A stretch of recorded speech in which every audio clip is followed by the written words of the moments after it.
I paid $20,000 for my son's wedding, only to hear, "It was last week, Dad, just for closest family." Shock turned to rage as I uncovered his betrayal. Then I struck back. The next day, police evicted him. His job vanished, and he begged, "What's happening?" I said, "This is just the beginning." Before we continue, please subscribe to the channel and let us know where you were listening in the comments. My fingers traced the neat columns in my notebook. Venue deposit, $5,000. Catering, $8,500. Photography, $3,200. The numbers stared back at me from the kitchen table, each one representing hours of overtime at the garage before I retired. $20,000 total for David's wedding. I dialed his number, knew it by heart. "Dad?" His voice sounded distant, distracted. "Son, I wanted to check about the wedding. When exactly is it happening?" Silence stretched between us. Too long. My pen stopped moving across the page. "Dad, the wedding was last week, just for closest family." The words hit like a wrench to the gut. My grip tightened on the phone. "What do you mean, closest family? What am I?" "You know, we wanted something small." I stood abruptly. The kitchen chair scraped against linoleum. "Small? David, I've been planning this for months. I have contracts here, deposits. We didn't want to burden you with the expense." Burden. The word echoed in my head. Burden. After working double shifts to pay for his college, after giving him the house on Maple Street, the one Martha and I raised him in, after downsizing to this cramped bungalow so he could have a real start in life. How is paying for my son's wedding a burden? "Look, Dad, it's done. We're married. Henrietta looked beautiful. Maybe we can have dinner soon to celebrate." Dinner, like I was some distant relative deserving an afterthought meal. Who walked her down the aisle? Her father, of course. Of course. Her father got to walk his daughter down the aisle. Her father got invited to the wedding.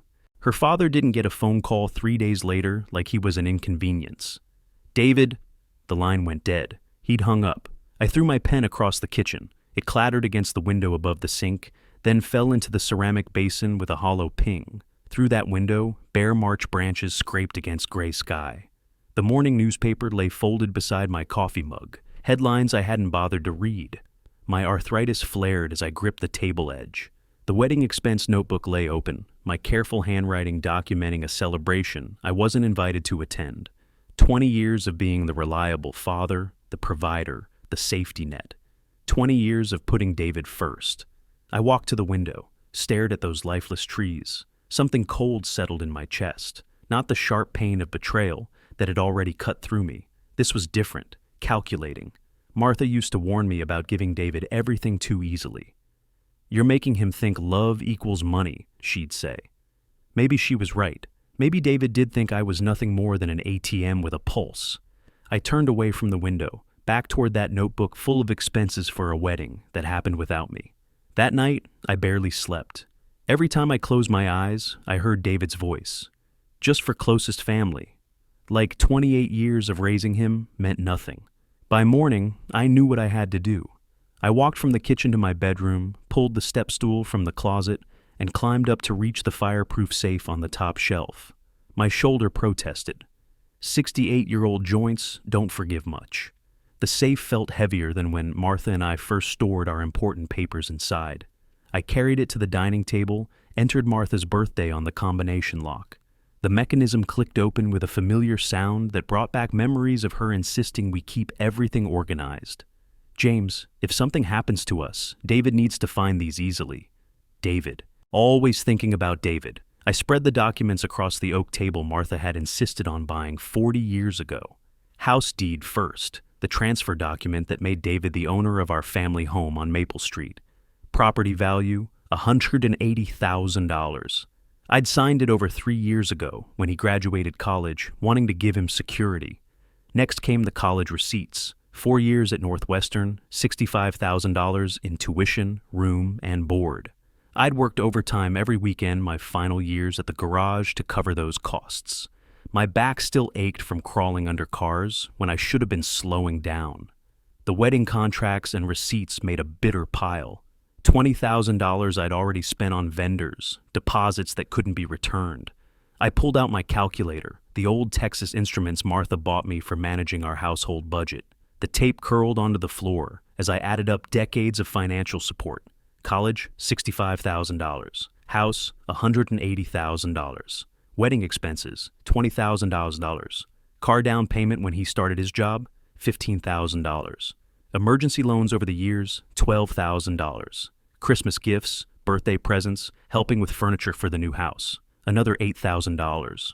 The total made my stomach clench, $300,000.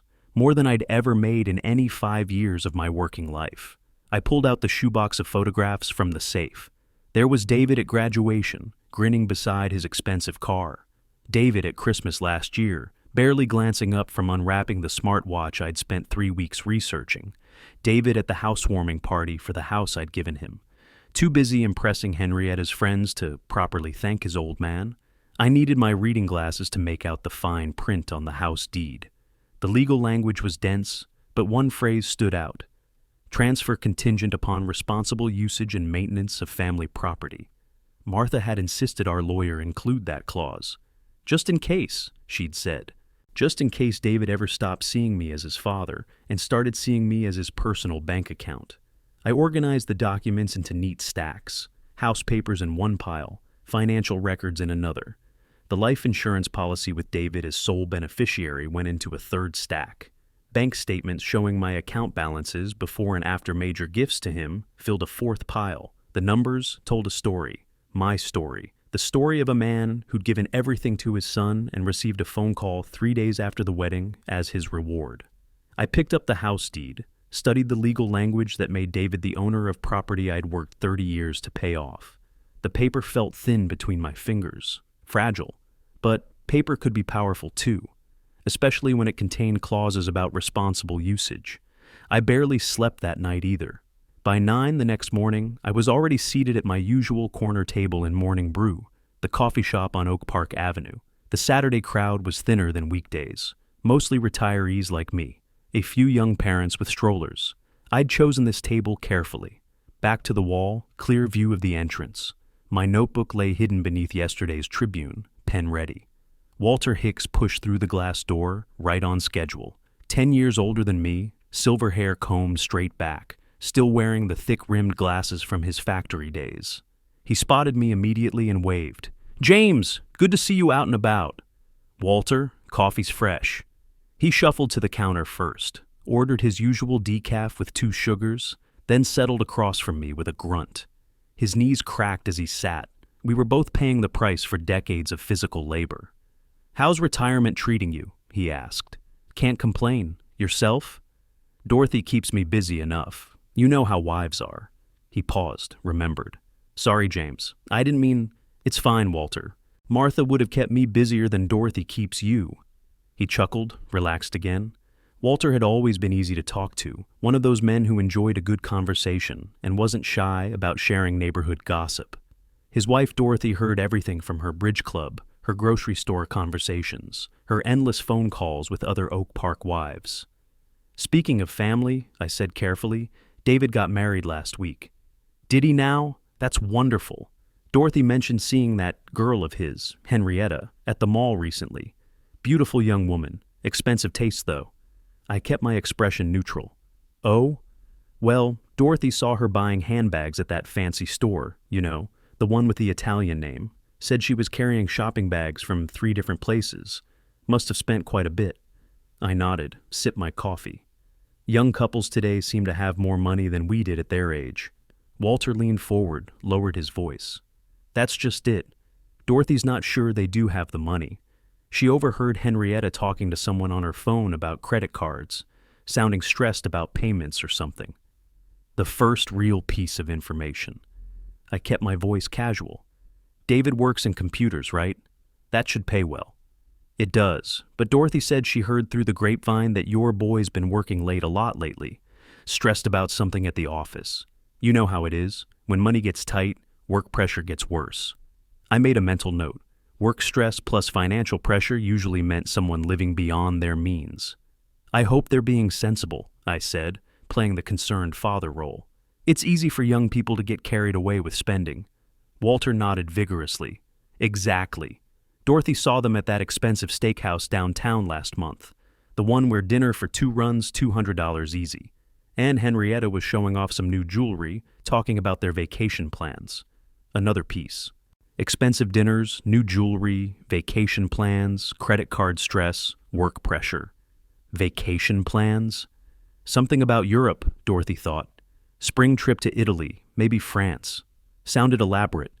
I let that settle. A European vacation costs serious money, the kind of money that might require taking out loans. Well, I said carefully, I'm sure David's being responsible. He's always been good with money. Walter's expression shifted slightly. Actually, Dorothy mentioned overhearing some conversation at the grocery store. Something about your son and Henrietta having words about spending. Nothing serious, mind you, but you know how young marriages can be. Money's usually the first thing couples argue about. Perfect. Financial pressure, marital tension, expensive habits they couldn't afford. I appreciate Dorothy keeping an eye on things, I said. It's nice knowing David has good neighbors looking out for him. We talked for another half hour about other neighborhood news, local politics, the weather. All the while, I filed away every detail Walter had shared. By the time he left to meet Dorothy at the grocery store, I had a clearer picture of my son's situation. David and Henrietta were living beyond their means. Credit card debt, work stress, expensive habits, marital arguments about money. They were maintaining appearances they couldn't afford. I remained at the table after Walter left, staring into my cooling coffee. The information painted an interesting picture. My son had expensive tastes and financial problems. He'd excluded me from his wedding, hung up on me when I called, treated me like an inconvenience. But he still owned a house worth $180,000. A house I'd given him with specific legal conditions about responsible usage. The afternoon was just getting started. Sunday dragged. I spent the day mapping out my next moves, reviewing the information Walter had shared, planning my approach. By Monday morning, I was ready for active investigation. I dressed casually, jeans, flannel shirt, baseball cap, and took my old Honda instead of walking. The camera from my toolbox went into the glove compartment, along with a small notebook and pen. At 70, I could pass for a concerned neighbor out for a morning drive. First stop, First National Bank on North Avenue. Tom Rodriguez had handled my mortgage paperwork years ago, back when I was downsizing from the family home. He was younger then, eager to help a longtime customer. Now, he managed the loan department. James, what brings you in so early? Morning, Tom. Just wanted to chat about something. You got a minute? We sat in his small office, family photos on the desk, loan applications stacked neatly to one side. I explained my concern about David's financial situation, how I'd heard whispers about money troubles from neighbors. You know how it is, Tom. I worry about the kid. Tom nodded, understanding the paternal concern. What specifically worries you? I mentioned the expensive lifestyle, the work stress Walter had described, the apparent mismatch between David's income and spending. Tom listened, occasionally glancing at his computer screen. Well, he said carefully, I can tell you your son took out a substantial home equity loan recently, $200,000 against the property on Elm Street. The confirmation hit like a punch. $200,000? That's more than the house is worth. Appraisals can be optimistic, especially when people need cash quickly. Tom's expression suggested he'd seen this before. People leveraging everything they owned to maintain lifestyles they couldn't afford. I thanked him, promised to have a talk with David about responsible finances. Next, I drove to Elm Street, parked 2 blocks away, walked past the house like any neighbor out for exercise. The BMW in the driveway was new, maybe 6 months old. I took photos discreetly, noting the license plate, the premium trim level, $35,000 minimum. The yard showed recent landscaping work, professional installation, expensive plants, decorative stonework, another $5,000 easily. Through the front window, I glimpsed new furniture, modern pieces that probably cost more than my monthly pension. Mrs. Patterson was working in her garden next door, 75 years old, arthritis in her hands, but still tending her roses with dedication. Morning, Mrs. Patterson. Beautiful day for gardening. She looked up, squinted in the sunlight. Oh, you're David's father, aren't you, James? That's right. Just checking on the kids, making sure they're settling in, okay. Her face lit up. Neighbors love talking about other neighbors, especially when asked directly. Such lovely young people. Always so busy, though. Packages arriving every day, furniture, clothes, all sorts of expensive things. And that beautiful car. David must be doing very well at his job. I nodded, playing the proud father. He works hard, though I worry sometimes about him pushing himself too much. Oh yes, he's been staying late at the office quite a bit. Henrietta mentioned it when we chatted over the fence last week. She seemed a little concerned about the stress he's under. Perfect. I probed gently, learning about their eating out habits, weekend shopping trips, the European vacation they'd been planning. Mrs. Patterson was a fountain of information, happy to share with David's concerned father. By lunchtime, I had visited 3 more neighbors, the BMW dealership where David bought his car, and driven past his office building downtown. Each conversation revealed more pieces of the puzzle. David and Henrietta were drowning in debt, trying to maintain an image of success they couldn't afford. The home equity loan was probably their last resort, and they were still spending like money would never run out. I sat in my car outside the jewelry store, where Henrietta had bought expensive earrings the week before, reviewing my notes. The picture was clear. My son was financially desperate, professionally stressed, and personally irresponsible. He was also vulnerable, more vulnerable than he knew. I started the engine, headed home to make some phone calls. Richard Stevens, the lawyer who had handled Martha's will, would remember the specific language in David's house deed. The language Martha had insisted upon, despite my protests that it was unnecessary. Just in case, she'd said, just in case David forgets where his support comes from. Turned out Martha was smarter than both of us had realized.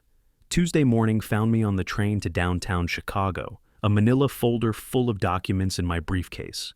Richard Stevens had agreed to see me that afternoon, curious about my urgency regarding the house deed. His law office occupied the 15th floor of a building on LaSalle Street, all mahogany and leather, designed to project competence and stability. Richard met me in the reception area, still tall and lean at 60. Silver hair perfectly styled, expensive suit that spoke of successful legal practice. James, good to see you again. Sorry it's under difficult circumstances. We settled in his office, Chicago skyline, visible through floor-to-ceiling windows. I explained the situation methodically. David's exclusion of me from his wedding, the financial investigation I'd conducted, the home equity loan taken without my knowledge. Richard listened without interruption, occasionally making notes on a legal pad. When I finished, he asked to see the original house deed. I remember this document. Martha was very specific about including that reverter clause. He studied the language carefully, comparing it to copies of David's loan paperwork I'd obtained. This is quite interesting, James. How so? Your son mortgaged the property without notifying you, despite the deed requiring responsible ownership. The loan amount exceeds the property's reasonable market value. And, he paused, checking another document. The loan proceeds weren't used for home maintenance or improvements. I waited. Richard was building towards something. According to the gift deed Martha insisted upon, David's ownership is conditional. Irresponsible usage of the property allows for reversion to the original owner, you. The words hung in the air between us. Meaning you have legal grounds to reclaim the house. The home equity loan, the excessive borrowing, the failure to notify you, all constitute violations of the gift conditions. My chest tightened, not with emotion, but with satisfaction. Martha's caution had given me exactly what I needed. What would that involve? Richard outlined the process, filing formal notice with the county, serving David with legal documents, demanding immediate cessation of the unauthorized encumbrance. If David contested, we'd have a court hearing, but the deed language was clear. It's not a complicated case, James. The documentation is straightforward. But are you certain you want to proceed? This will likely end your relationship with your son permanently. I thought about Friday's phone call, David's casual dismissal, his assumption that I would understand being excluded from the most important day of his life, the 20 years of financial support, treated as obligation rather than love. Draw up the papers, Richard. I want this done quickly. We'll file tomorrow. David will be served by the end of the week. I left his office with a signed retainer agreement and a timeline for legal action. The satisfaction I felt wasn't emotional. It was mechanical, like a well-designed machine finally functioning as intended. Walking back to Union Station, I made another decision. If I was going to dismantle David's life completely, I needed to address his employment situation too. Charles Mason, his boss at TechFlow Solutions, had seemed receptive to my concerns about David's financial stress. Perhaps it was time for a follow-up conversation. The train ride home gave me 90 minutes to plan my approach. By the time I reached Oak Park, I knew exactly what I was going to tell Charles Mason about my son's deteriorating situation. Wednesday morning, I dressed in my best shirt and slacks, not formal enough for a business meeting, but respectable enough for a concerned father visiting his son's workplace. The TechFlow Solutions building was modern glass and steel, the kind of place where young professionals went to build careers and accumulate wealth. The receptionist, a woman in her 20s with carefully styled hair and professional makeup, greeted me with practiced efficiency. "I'm here to see Charles Mason, James Wells, David Wells's father." She made a phone call, then directed me to the elevator. 15th floor, turn left. "Mr. Mason is expecting you." Charles Mason's office reflected his success. Corner location, view of the Chicago River, expensive furniture that suggested both taste and prosperity. He stood when I entered, extending his hand with genuine warmth. "Mr. Wells, good to see you again. Please, sit down." "I appreciate you taking the time, Charles. I know you're busy. Family comes first. How can I help?" I settled into the leather chair across from his desk, projecting the image of a worried father seeking guidance from his son's employer. "I'm concerned about David. Since our conversation last week, I've learned more about his financial situation. It's worse than I thought." Mason's expression shifted to professional attention. "How much worse?" I opened the folder I'd brought, showing him copies of the loan documents, photographs of David's expensive purchases, a summary of the debt I'd calculated. $200,000 in home equity loans, $35,000 for the car, credit card debt that neighbors have overheard Henrietta discussing. They're living far beyond their means. Mason studied the documents, his frown deepening with each page. This level of financial pressure, it could definitely affect judgment. That's what worries me. You know how it is when people get desperate. "Are you suggesting David might be taking risks with company resources?" I chose my words carefully. "I'm suggesting that someone drowning in debt might make decisions they wouldn't normally make. I'd hate for your company to be exposed to unnecessary risk." Mason leaned back in his chair, processing the implications. "We have financial controls, of course, regular audits, dual authorization for major expenditures. But David has access to client billing systems, quarterly budgets." "I'm not accusing him of anything specific," I said quickly. "But if I were in your position, I might want to take a closer look at recent transactions, just to be safe." "You're probably right." Mason made notes on his desk pad. "I'll have our accounting department review David's recent work, quietly, of course. I appreciate that. David's a good kid, but financial pressure can make people do things they never thought they would."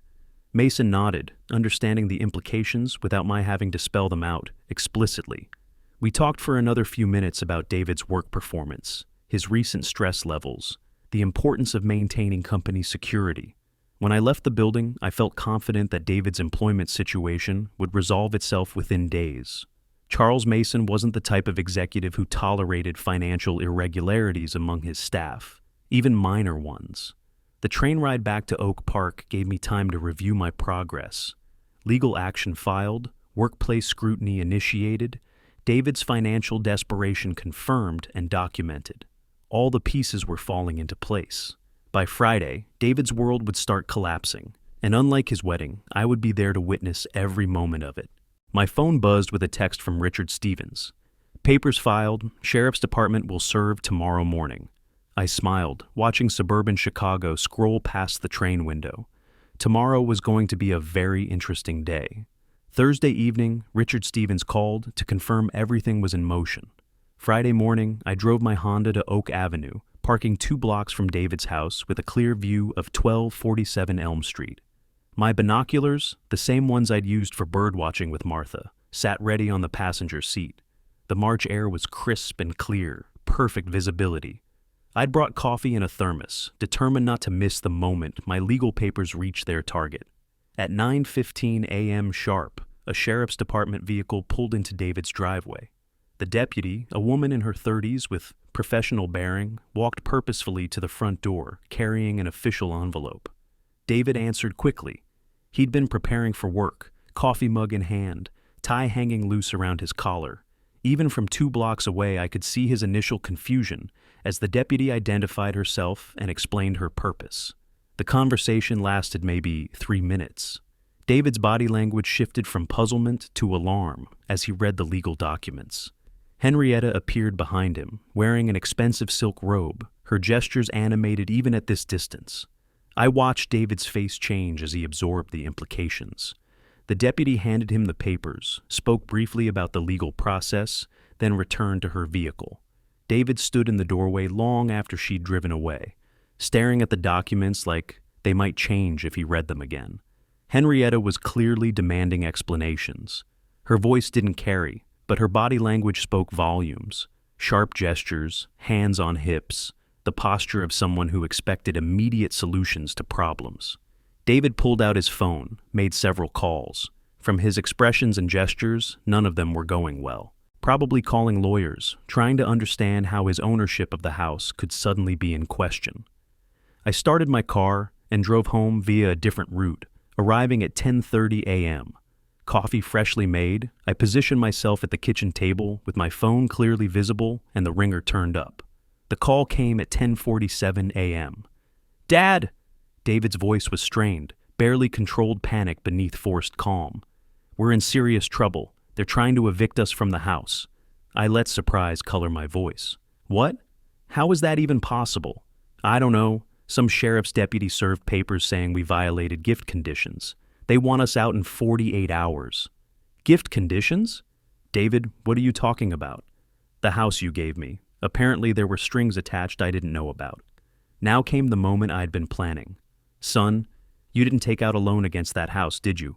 Silence. Too long. How do you know about that?" "Neighbors mentioned you seemed stressed about money." "David, please tell me you didn't mortgage the family home without talking to me." We needed some cash flow, just temporary. How could this affect ownership?" I kept my voice steady, fatherly concern, masking cold satisfaction. "Your mother insisted on protective language in that deed. She worried about, well, exactly this kind of situation." "What kind of situation? Dad, you've got to help us fix this." "The kind where the house gets used as a piggy bank instead of a family home." My tone was cooling, becoming less sympathetic. "How much did you borrow, David?" $200,000, but that's not the point." $200,000? I let shock creep into my voice. "Against a house worth 180? David, what were you thinking?" "We had expenses. The wedding cost more than expected. Henrietta needed some things, and my job has been stressful." "Your wedding, the one I wasn't invited to." Another silence. "Dad, that's not... We can discuss that later. Right now, I need your help with this legal situation." "Actually, I think we should discuss it now, because I'm trying to understand how my son could exclude me from his wedding, hang up on me when I called to congratulate him, and then use the house I gave him as collateral for loans he can't afford. That's not fair." "Fair?" The word came out harder than I'd intended. "David, I gave you everything. College, house, car, support whenever you needed it. $300,000 over 20 years. And what did I get in return? You're my father. You're supposed to what? Be grateful for a phone call 3 days after your wedding? Be understanding when you treat me like an ATM?" His voice became smaller, defensive. "It wasn't like that. It was exactly like that. And now you want me to fix the mess you made with the house I gave you." The line was quiet except for muffled voices in the background. Henrietta demanding to know what I was saying, what I was going to do about their situation. "Dad, we can work this out. I know I made mistakes, but family forgives family, right?" "Family includes family and weddings, David. Family doesn't hang up on family. Family doesn't take $200,000 loans without mentioning it. So, you're just going to let them throw us out on the street?"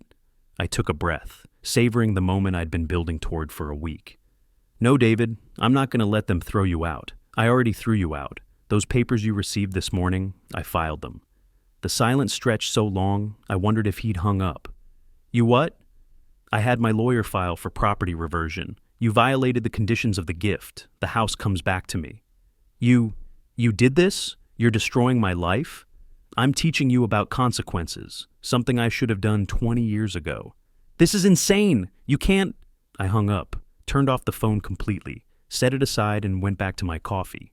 The kitchen was quiet except for the old clock on the wall, the same clock that had measured the minutes of that first devastating phone call a week ago. Now it was measuring my satisfaction.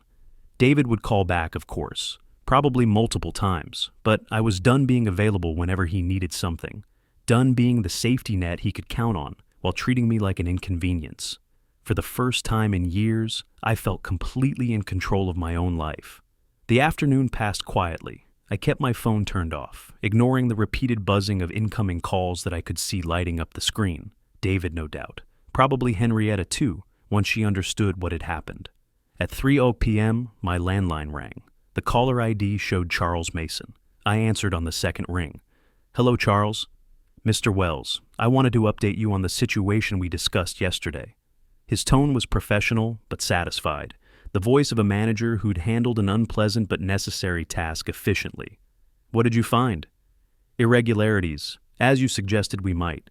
Small amounts, nothing that would constitute major embezzlement, but systematic manipulation of expense reports and client billing adjustments." I sat down at the kitchen table, pen ready to take notes. "How systematic?" "Over the past 6 months, approximately $8,000 in unauthorized adjustments, padding client charges by small percentages, inflating project hours, reclassifying personal expenses as business costs. The pattern was clear once we knew what to look for." "And David's response?" "Denial, initially, claims of bookkeeping errors, misunderstandings about authorization procedures. But the documentation speaks for itself." Charles paused, and I could hear him organizing his thoughts. "I terminated his employment this afternoon. Security escorted him from the building at 2:30. Company laptop and access cards confiscated. I'm sorry it came to that." "You're not responsible, James. If anything, your heads up allowed us to address the situation before it became a more serious problem. $8,000 is manageable. $80,000 would have been catastrophic." I made notes in my notebook. "Job terminated, 2:30 p.m. Company evidence of financial impropriety." "How did he take it?" "About as well as you'd expect. Shock, anger, repeated denials. He kept saying his father would vouch for his character." The irony wasn't lost on me. "His character is exactly why I came to you in the first place." "Indeed, I appreciate your professionalism in a difficult family situation." We talked for a few more minutes about David's final paycheck, the company's decision not to pursue criminal charges, and Charles's appreciation for my early warning about potential problems. After hanging up, I reviewed my notebook. House, reverted to my ownership. David and Henrietta evicted. Job, terminated for financial impropriety. Resources, eliminated. Options, severely limited. In one day, I'd systematically dismantled the life my son had built with my money and support. The house I'd given him, the job I'd helped him lose, the security I'd provided, all gone. My phone buzzed again. David's number. I glanced at it, then returned to my notebook. At 6:25 p.m., the landline rang. David again, trying a different approach. This time, I answered. "Dad." His voice was different now. Not angry, not demanding, broken. "Hello, David. They fired me from my job. They said I was stealing money." "Were you?" It wasn't stealing. It was just creative accounting. Everyone does it." "Everyone doesn't do it, David.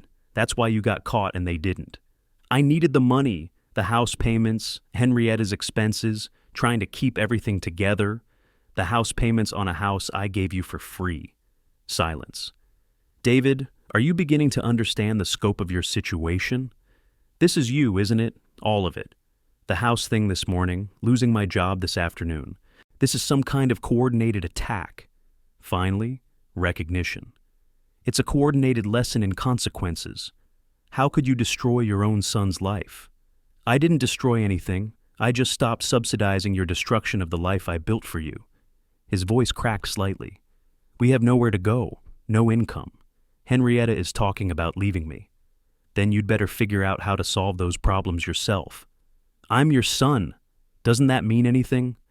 "It means you had advantages other people don't get. It means you had a father who would have done anything for you.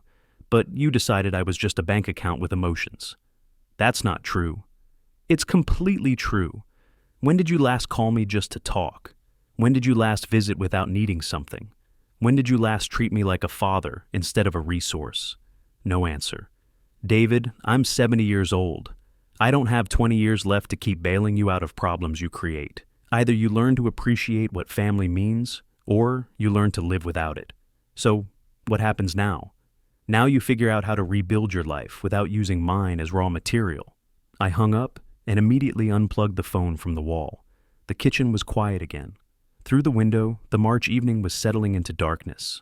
I made myself a simple dinner: pot roast, potatoes, the kind of meal Martha used to cook when we were young and had to stretch every dollar. For the first time in years, I ate in complete peace. By 6:30 p.m., I had finished dinner and was washing dishes when my cell phone rang. David's number showed on the screen, but I'd been expecting this call all day. His world had collapsed in 12 hours, evicted from his house, fired from his job, facing divorce from a wife who'd married him for financial security he no longer possessed. I let it ring twice before answering. "Hello, David. Dad, please. We need to talk." His voice had changed since our afternoon conversation. The panic was still there, but underneath it was something else, a desperate kind of clarity that comes when someone finally understands how completely they've lost control. "I'm listening. Everything's falling apart. Everything. I don't understand how this happened so fast." "Really? You can't figure out how losing your house and job in the same day might be connected? This is you, all of it. You orchestrated this whole thing." There was no point in pretending anymore. He'd figured out what should have been obvious from the beginning. "Yes." The single word hung between us.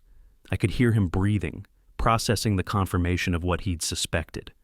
"How? How did you even know about the loan? About my job situation? I spent a week investigating your life. Neighbors, bank contacts, your boss. Amazing what people will tell a concerned father about his son's financial troubles. You planned all this?" "Very carefully, starting with that phone call last Friday when you told me about your wedding. The wedding you excluded me from." "That's what this is about? The wedding?" I set down the dish towel, sat at the kitchen table. This conversation deserved my full attention. "The wedding was the symptom, David. The disease is 20 years of you treating me like an ATM instead of your father." "I never—" "You absolutely did. When's the last time you called me just to see how I was doing? When's the last time you visited without needing money for something? When's the last time you thanked me for the house I gave you instead of using it as collateral for loans I didn't know about?" Silence on his end. In the background, I could hear Henrietta's voice, sharp and demanding. She was probably insisting he fix this situation immediately. "I know I made mistakes." "Mistakes?" My voice hardened. "David, you took a $200,000 loan against a house I gave you for free. You excluded me from your wedding. You hung up on me when I called to congratulate you. These weren't mistakes. They were choices." "Okay, yes, bad choices, but I'm your son. Families forgive each other. Families include each other. Families respect each other. Families don't treat each other like convenient resources to be used when needed and ignored when not." His voice became smaller, more desperate. "So what now? You're just going to watch us lose everything?" "You already lost everything. Today was just making it official." "This is insane. Normal fathers don't destroy their children's lives. Normal children don't exclude their fathers from their weddings and then call a week later asking for help with the consequences of their own bad decisions." I could hear Henrietta in the background, her voice getting louder, more insistent, probably demanding he get me to reverse everything, fix the problems, restore their lifestyle. "David, let me ask you something. Right now, in this moment, are you calling me because you love me and want to repair our relationship? Or are you calling me because you need me to solve your problems?" Another long silence. Both." Wrong answer. "What's the right answer?" "There isn't one anymore. You spent 20 years training me to believe that love equals money, that my value as a father was measured by how much I could give you. Well, congratulations. You succeeded. That's not what I meant to do, but it's what you did do, and now you're experiencing the consequences of those choices." The background noise on his end was getting louder. Henrietta was clearly losing patience with this conversation, probably demanding immediate solutions. "Please, Dad, tell me what I need to do to fix this." "You can't fix this, David. This isn't a problem that gets solved with an apology and a promise to do better." "So that's it? You're just done with me? I considered the question seriously. Was I done with him? Had I reached the point where the relationship was irreparable? I'm done with being taken for granted. I'm done with being treated like a bank account. I'm done with being excluded from your life until you need something from mine. But I'm still your son. Then start acting like it. Stop acting like I'm your personal ATM. His voice broke slightly. I don't know how to fix this. That's the first honest thing you've said to me in years. Help me, please. No. The word came out clearer and firmer than I'd intended, but it felt right. For the first time in 2 decades, I was saying no to my son. What? No, David. I'm not going to help you. You're 30 years old. You have a college education I paid for. You have work experience. You have a wife. Figure it out yourself. You're really going to let your own son be homeless? I'm going to let my son learn what consequences feel like. The line went quiet except for the background noise of his collapsing marriage. Henrietta was no longer just demanding. She was shouting now, probably realizing that her comfortable lifestyle wasn't coming back. This is really how you want our relationship to end? This isn't how I want it to end, David. This is how you chose for it to develop over the past 20 years. I'm just finally accepting your choice. I can change, then change. But do it on your own time and with your own resources. I'm retired from being your safety net. I hung up and immediately powered off the phone. The kitchen was completely quiet now. Outside, the March evening had settled into full darkness. I sat at the table for several minutes, processing what had just happened. 20 years of being a father, and it had come down to a 17-minute phone call where I finally said no. I felt lighter somehow. Free. For the first time since David was born, I wasn't responsible for his problems, his choices, or his consequences. Tomorrow, I would probably feel differently. Tomorrow, the parental instincts might reassert themselves, the guilt might set in, the desire to help might override my anger. But tonight, I was finally at peace. Monday morning, I dressed in my best suit, the black one I'd worn to Martha's funeral 3 years ago. Today deserved the same level of solemnity and respect. At 9:30, I drove downtown to meet Richard Stevens at his law office. James, everything's in order, he said, reviewing the final documentation spread across his mahogany desk. The reverter clause was ironclad. David violated every condition of the gift deed. I signed the property restoration documents with the same pen Martha had used for our will. The courthouse was a 20-minute walk from Richard's office through the heart of downtown Chicago's legal district. Cook County Courthouse, room 302. Judge Patricia Morrison presiding over Monday morning property matters. The hearing lasted less than 15 minutes. Routine enforcement of a reverter clause. No opposition from the defendant's side. Property title hereby restored to James Wells, original grantor, Judge Morrison announced, effective immediately. Richard handed me the original house keys outside the courtroom. I'd forgotten how heavy they felt, how solid the metal was between my fingers. Real weight, real authority. Congratulations, James. Your home is officially yours again. I drove to Elm Street in my Honda, parking in the driveway I'd shoveled for 30 winters. Mrs. Coleman watched from her window next door as I walked to the front door, key extended. The lock turned easily, like it remembered me. The house felt different. Empty, obviously. David and Henrietta had moved out over the weekend, taking everything they could fit in their BMW. But the emptiness was more than physical. They'd changed the paint colors, rearranged the furniture layout, replaced Martha's careful decorations with modern pieces that looked expensive, but felt cold. I walked through each room methodically. The living room where David had taken his first steps. The kitchen where Martha had taught him to make pancakes on Sunday mornings. The master bedroom where we'd raised our boy with such hope and love. All of it was mine again. Legally, officially, completely mine. In the kitchen, I found evidence of their hasty departure.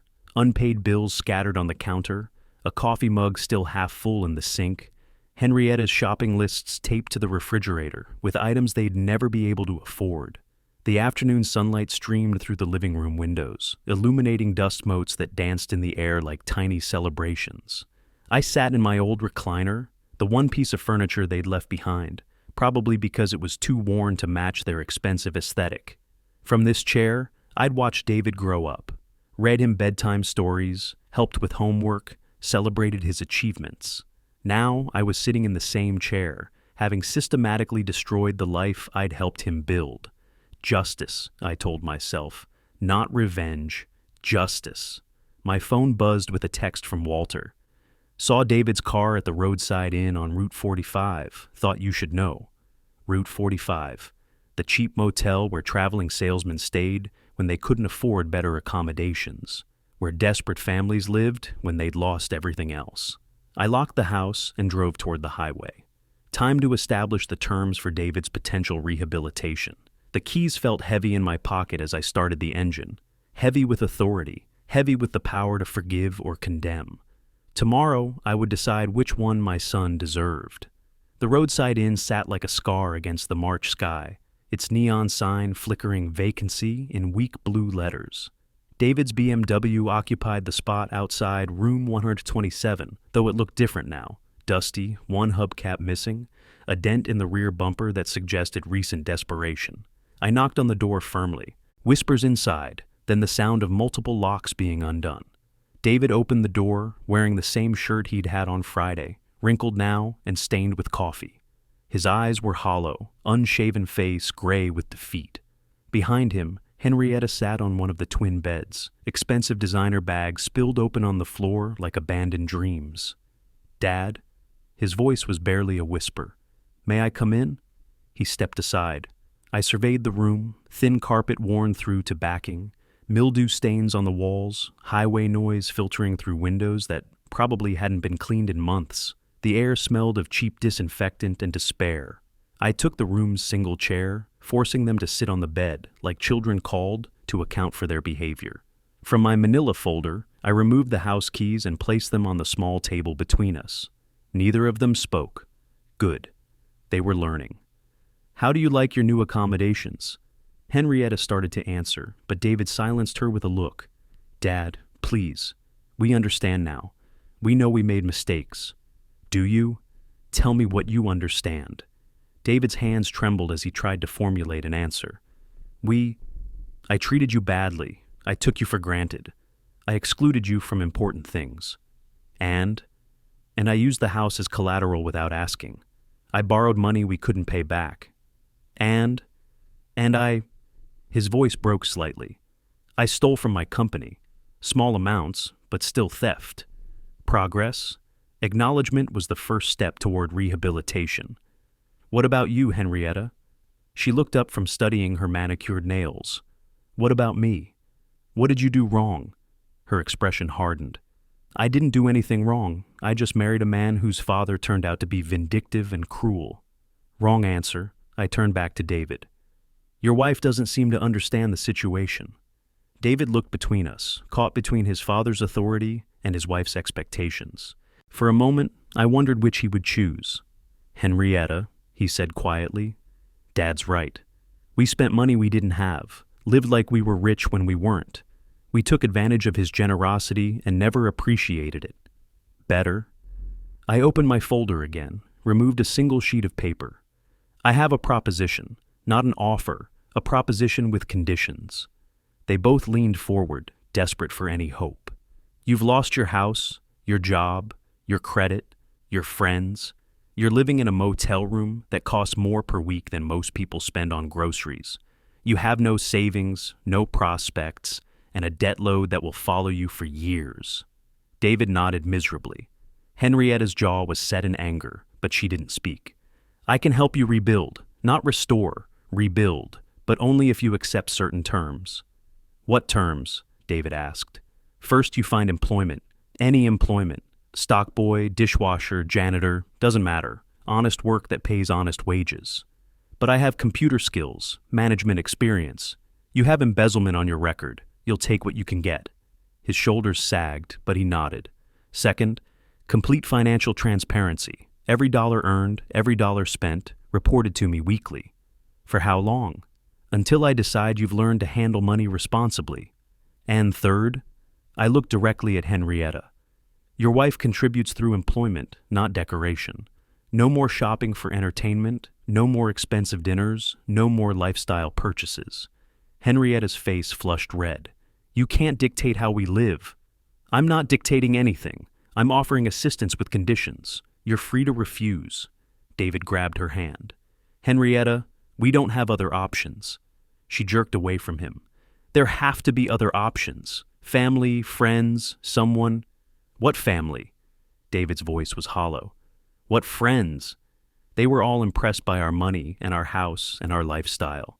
Now that those are gone, where are they? The room fell silent except for highway traffic and the hum of the ancient air conditioning unit.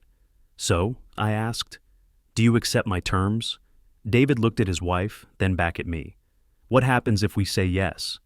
Then we start over, slowly, carefully, with respect and gratitude instead of entitlement and assumption. And if we say no? I stood up, pocketed the house keys.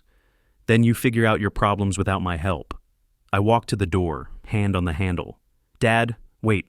I turned back. David was standing now, hands clasped in front of him, like a penitent child.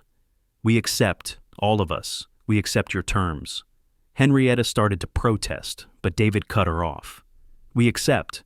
I nodded once. I'll be in touch about the details.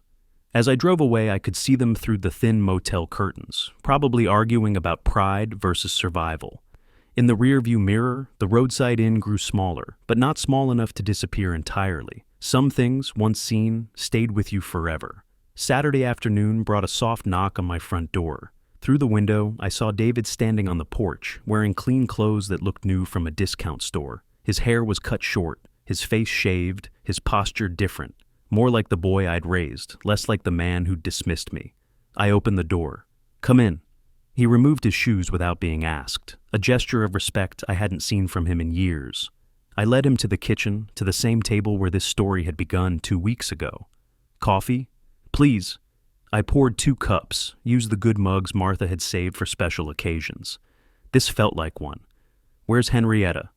Working, Saturday shift at Macy's in the ladies' department. And you?